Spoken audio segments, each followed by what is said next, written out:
forts. So this is Sesostris I. Right? Now he builds his own pyramid, right? Another neat pyramid. So these people are really doing okay. He also erects 2 obelisks at Heliopolis. Now Heliopolis is Greek for Sun City. It's a place of sun worship. And this in the Bible is called On, biblical On. One of the obelisks is still standing. You can see it today in Egypt if you go there. And you should all go there. He also builds a rather nice chapel at Karnak. And it's made out of alabaster. I mean, this is one of the really good works of art. It's beautiful, very refined. The hieroglyphs are just elegant. And you know what this shows? They're controlling the whole country. Because, first of all, the obelisk, right, the obelisk is granite. Comes from Aswan. The only place that this granite comes from is Aswan. So they're controlling Aswan. The alabaster comes further north. The alabaster quarries aren't in Aswan. That's further north. And if you look at the monuments of these people, there's all kinds of stones they're using. That means they're really controlling all of Egypt, right? They're doing just fine. Now, remember, it's during his era, Sesostris I, that he writes this document called Advice of Amenemhet I to his son. He's using the press just like his father did. And he does one other thing that his father did. He takes his kid as co-regent. Again, establishing the order. Look, he saw his father was killed. And probably the only reason he became pharaoh was it was established that he was the co-regent. So he takes his son as co-regent, and the next pharaoh we get is Amenemhet II, named after Dad, right? We're going to get an alternation of kings. It's going to be Amenemhet I, Sesostris I, Amenemhet II, Sesostris II. They're going to alternate for a while. Amenemhet II is another terrific pharaoh. Terrific. He sends an expedition to Punt. Now, Punt, and I'm going to talk later in some detail about Punt. Punt, we think, is modern Eritrea, which is next to Ethiopia. Some people think it's Somalia, but I think it's Eritrea, but it's a big deal to send an expedition. You got to go on the Red Sea to get there. And remember, the Egyptians weren't great sailors, so they didn't love this. What they did was, when they went down on the Red Sea, they hugged the coast. Every night they would anchor. You know, they weren't great navigators. But he sends an expedition to Punt. He controls all of Egypt also. And his big thing is foreign trade. Again, like Snefru, remember? Sending out turquoise miners, that kind of thing. Does the same thing. If you look throughout the Middle East, you will see objects with Amenemhet II's name on it. In Lebanon. Welcome, everyone. Well, today's discussion, I don't know where it's going to go, but it's getting interesting. So far, he's mentioning trade, stock exchange, if you will, early form of trade.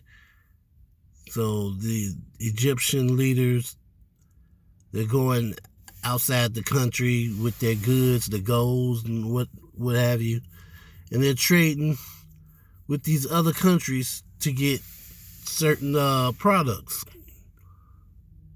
This is something we do quite often, even to this very day. You know,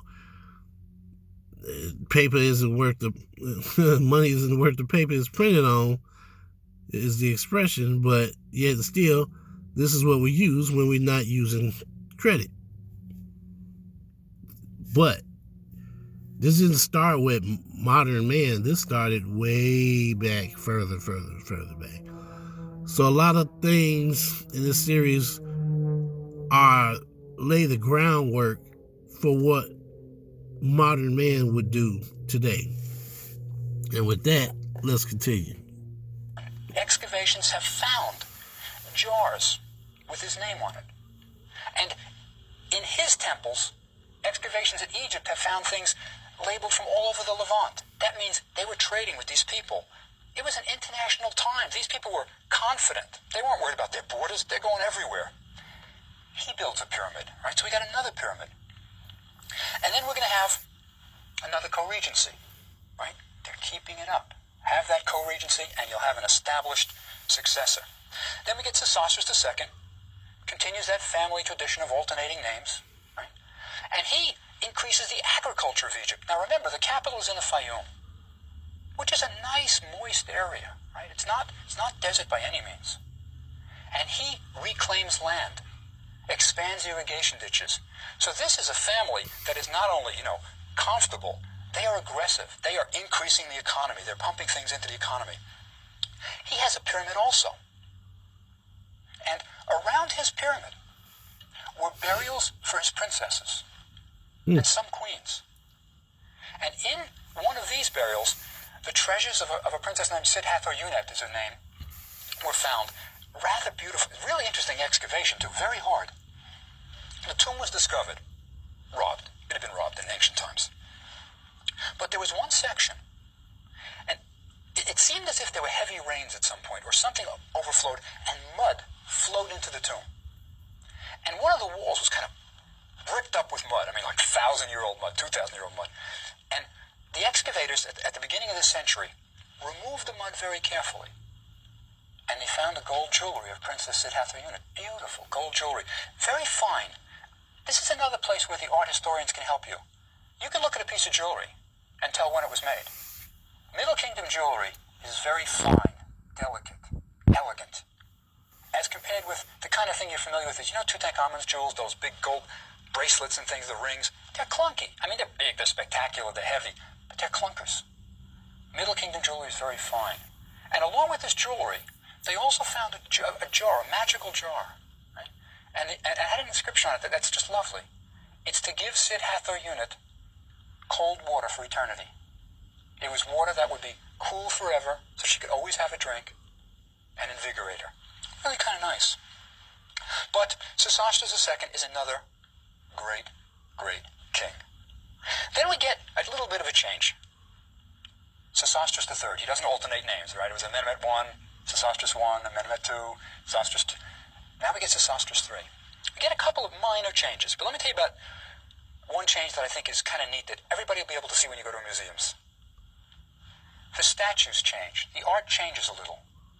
Sesostris III, his statues, if you look from the neck down, it looks like an Egyptian statue, ordinary Egyptian statue, well-muscled, idealized. But the face is tired. The corners of the mouth go down. The eyes droop. It's almost like he's saying, I've seen it all. These are people who are, in a sense, saying, we're the shepherds of our country. We've done a lot, but we've suffered a lot. Amenemhet I is murdered. So it's interesting. The statues of the end of this dynasty all have this tired look. Quite interesting. He's a military leader, this guy. He's not afraid. He's 6'6", by the way. Big pharaoh. The average Egyptian, by the way, was something like 5'4" for a man, maybe 5'2" for a woman, roughly maybe 5'5" is average. They were shorter than we are, right? But he was 6'6", must have been pretty impressive in his time. He built temples everywhere. They're gone now, but they were there. We can see remains of them. And he has a pyramid, built a pyramid. And you know where he puts his pyramid? At Dashur. Why Dashur? If you'll remember, Snefru built his last two pyramids there. They're going back to the good old days. He's saying, I'm like Snefru. Now we have his successor, who's Amenemhet III. Another long reign. Portraits are just like his father's. You can't tell the difference. If you look at the head of an Amenemhet III or something, it looks just the same. These tired faces. It's amazing. He has two pyramids. Now, why two pyramids? Well, remember, Snefru had a couple. Zasser had the southern burial, king of Upper and Lower Egypt. And he's saying, I can do it. One is at Dashur, back to Snefru, right? And another is at a place in the Fayum, Hawara. It's an interesting one. Tell you why. The entrance is not on the north. It's on the south. I think there's a sense, while these pharaohs are showing we're tired, we've had it, there's a sense of cynicism creeping in. They've seen tomb robbing. And he puts his entrance on the south so that tomb robbers won't be able to easily find it. It's an attempt at protecting. It's an interesting one. Tell you why. The entrance is not on the north. It's on the south. I think there's a sense, while these pharaohs are showing we're tired, we've had it, there's a sense of cynicism creeping in. They've seen tomb robbing. And he puts his entrance on the south so that tomb robbers won't be able to easily find it. It's an attempt at protecting what we've got. And now let me tell you, it almost worked. I mean, it was robbed in antiquity, but one of the people it fooled was the excavator, Sir Flinders Petrie. Petrie came to the pyramid, saw it, it's a mud brick pyramid, came to it, looked at it, and he said, entrance on the north, no problem, because every other pyramid had its entrance on the north. He started excavating, and for nearly a decade, he was pulling away parts of this pyramid, looking for the entrance. Finally, he never found it on the south. What he did was, he went up to the top of the pyramid, started excavating straight down, till he hit the burial chamber. And even then it wasn't easy. There were dead-end passageways, intended to throw off the robbers, but it had been robbed. Probably the robbers were the guys, the construction workers who worked on it. You know? But there are some interesting things. His sarcophagus was there. You know? There was another sarcophagus too. The burial chamber is kind of unusual, by the way. It's carved out of a big single block of quartzite. It's pretty big. It's about 22 feet by 8, something like that. It's big, and there are 2 sarcophagi inside. One for him, and one for his daughter, the Princess Neferuptah. She probably died during his reign. They put her there temporarily till she could have her own pyramid. But it's quite an impressive thing. Neferu Re's pyramid, by the way, was discovered. Interesting excavation, by the way. It had no entrance. What happened was, now she was dead, and then they started building the pyramid, so they cut a big pit in the ground, covered it over with limestone, and then built the pyramid on top of it. Right? And it's actually one of the few pyramids ever found, discovered, where there was intact, where there was a burial. But water had gotten up, and most of it had been destroyed. I mean, the body of Neferu Re was completely gone, dissolved in the water. There was about 4 feet of water in the tomb, and all you had was the beads from her jewelry was left. That's about all. When they finally pumped out the water in her sarcophagus, everything had settled to the bottom, about 3 inches worth. That's all. That was all they had of Neferuptah. But she had a pyramid. She was a king's daughter. Now, the end of the dynasty, we're not sure about much.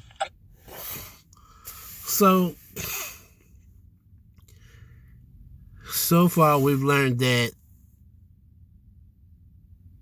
the leaders of Egypt, the pharaohs, not only did they have a flair for trying to take it with you in the afterlife, but it didn't just go for materialistic things. It went for loved ones, best friends, BFFs. You know, this one pharaoh, he had a tomb built for his daughter. Other pharaohs, they had a tomb built for their close advisors and their families. Somebody had a section built for their royal guards. So it doesn't just extend to jewelry, trinkets. This was a theory that they had of trying to take it with you. But we in modern times, we understand that you just can't take it with you. You can't. And on that note, we'll chat later.